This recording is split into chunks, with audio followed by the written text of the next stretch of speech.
We are joined by FS1 NBA analyst Chris Broussard. Good morning. Finally, some objective. Good morning. That's right. Yeah. Chris. That's right. That's what I do. I'm king of Okay, can we yeah. just wait on you for a second? I'm going to start with Chris here. LeBron had a lot to say. What do you make of those comments? Shannon, you know I'm usually with you in defending LeBron. But I keeps it real, and I didn't like it.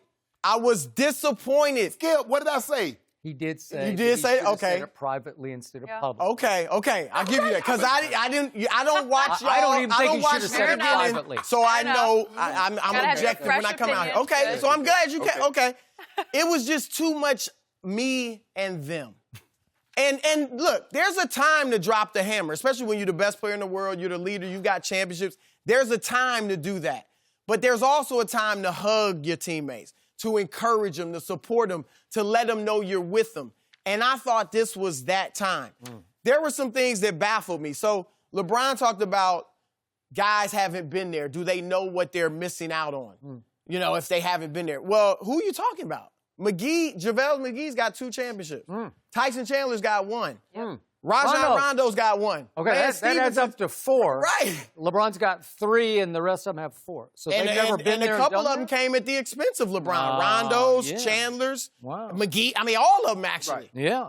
Lance Stevenson's been deep in the playoffs. So he was talking about essentially Brandon Ingram and Kyle Kuzma.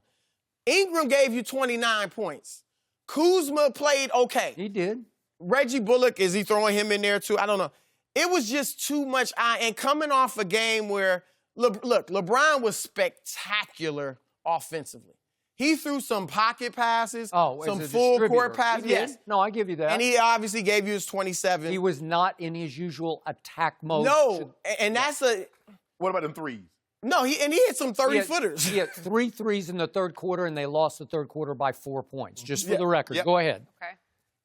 He missed 4 of 6 free throws. He did. And you said, and I was going to bring this up later, but he wasn't in his usual attack mode. LeBron has always been like, I've even asked him privately, why don't you just play point guard? He's never wanted to fully commit to a point guard, but yesterday he was pretty much fully committed to point guard. He was. I agree. I think part of the reason he doesn't want to fully commit is because he gets himself out of like scoring. Now he's going to get you 25 no matter what. Right. But he's not. He only took 17 shots, only 6 free throws, so he wasn't attacking. I don't think he knows that balance yet between being that point guard, but also scoring 35 or 30 or whatever. What did you see in the first 3 games in the first finals against Golden State when there was no Kyrie and no Kevin Love? What did you see? He played essentially point guard. And he played attack. Right? And he shot, now he only shot 30-something%, which he hates to do. Okay, but he believes in efficiency, but you're right. devastated. I think he just had no choice. Right. He had no choice, but I loved it, man. They were in position. If he can find that balance, like Miami, I don't think, when he played point guard, I think he was more distributor, but it was fine because you had Wade and Bosh. Yeah. Right. And yesterday, but that plays into the discomfort. I would say to LeBron, you be uncomfortable and go get me 45. That's not, he don't like to do that. There you go. Right? He likes to give you 27, 12, 10, whatever. Go be uncomfortable. We need the 45. He needs more James Harden. Right. We need that. And then defensively, that was their whole problem yesterday. And LeBron's been bad defensively. It just is what it is. Since I got this from Steve, our researcher, your guy, they were 10th. They were 10th defensively when LeBron got hurt. They were 7th defensively when he was out. Like, even though they were losing, they couldn't score. Really? But defensively, they were great. Since he's been back, they're 25th defensively. So I'm just saying, this was not the time to separate yourself from your teammates, and that's. But I didn't know you. Okay, I give you that. All right, that's. I agree. You look at LeBron use the word like approach, the way you think the game, the way you prepare for the game, and I don't just mean on game day. He's talking from an inside position, knowing, seeing how. Because the thing is, you know this about LeBron. He's very observant. You watch the way the guys prepare. Who's taking it serious? Do you know what's at stake? And you're right, LeBron, but that's why you came here. You came here to lead this team, to help them understand the gravity of the moment and to never squander, never take anything for granted because these moments are precious. while they have more time than you do. It's your job. This is what you signed up for. Because it's not like you went to Golden State. Right. It's not like you went to a team that had perennial guys that had been championship caliber. JaVale McGee, but JaVale McGee was an ancillary part. I mean, Festus Ezeli has a ring, and he played the same role that JaVale McGee did. Tyson Chandler was a bigger piece, but he was much younger then. That's not the Tyson Chandler that we see today.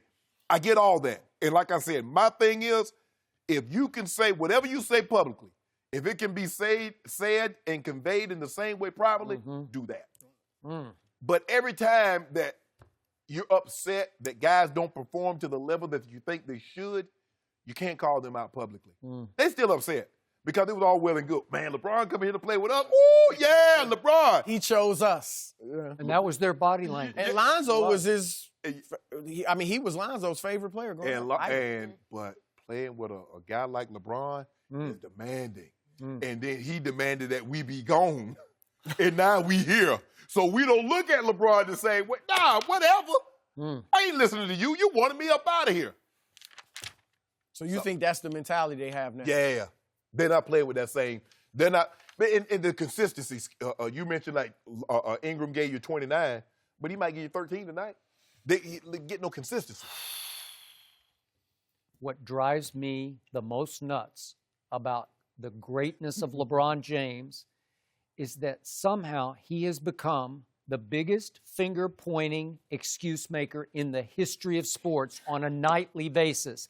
And I don't know why he needs to keep doing this, especially now. This team doesn't need for him to be pointing fingers in the locker room. They have enough trouble caused by him and Rich Paul at the trade deadline. Ain't caused by him and no Rich Paul. And the Brown wanted out. LeBron had no bearing on that. LeBron is a client. Did they not try clutch. to bully Dell Demps into giving up Anthony Davis for about half of the Lakers? Yes. Yes. Anthony Davis. Yes. Anthony said he's not signing a long-term deal. I don't understand how LeBron, because he's a client of Rich Paul at Clutch Sport, how we drag him into this. He's the CEO. No, he's not. That's Rich Paul's company. So, back to Saturday night. LeBron James could have so easily, as the unquestioned leader of the Los Angeles Lakers, dismissed what had just happened in New Orleans by saying, hey, for whatever reason, Anthony decided not to play or they chose not to play him.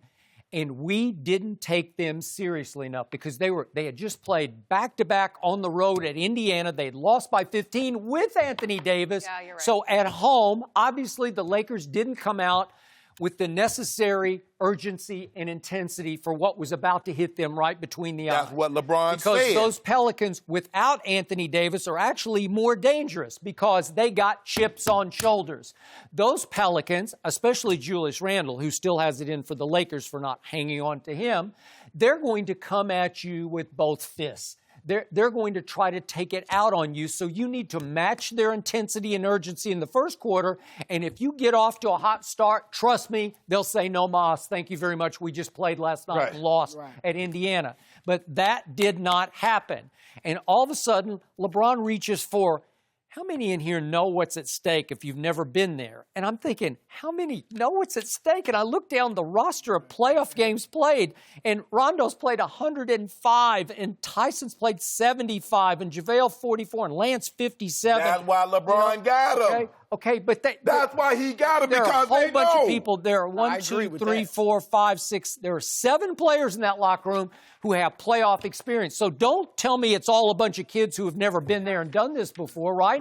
There are only 3 kids who have never, and you could throw Reggie Bullock in there if you want to, but there are 3 kids who don't know. Skip, you look at the minutes they play in. Other than Rondo, Caldwell Pope playing 16 minutes. Tyson Chandler played less than 5. Lance played less than 11. You keep telling me all these guys, but they're playing marginal minutes. Talk to me about Kuzma. Talk to me about Brandon Ingram. Those are the guys that's playing the major minutes. But their problem was defense. Those guys brought it on offense. And LeBron is included in the defensive malaise. That's they scored 115 points. They had, 33 assists, 33 assists. Turnovers. They had turnovers. Free throw shooting. LeBron was 2 for 6 from the line. 4 turnovers. I got to go on. I mean, I just can't. I got to go on and bring the things that were the problems, LeBron was a part of that.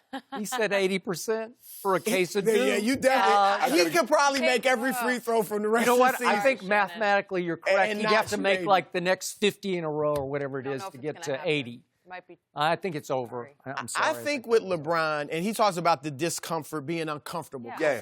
Comfortable being uncomfortable. Yes. I really think he is. Like, we debated that last week. Sure. Down Fine. 3-1. He likes it. Okay. He grew up, moving around all over. Like, he's maybe used to that. Fine. And I think when I was with him a lot when he was first in Cleveland.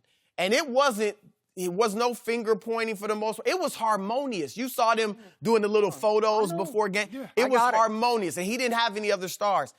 But what did get him? 60-something wins and out in the second or third round. He goes to Miami, drama every year. Back to Cleveland, drama every year. But we won 3. We got there to the finals every year.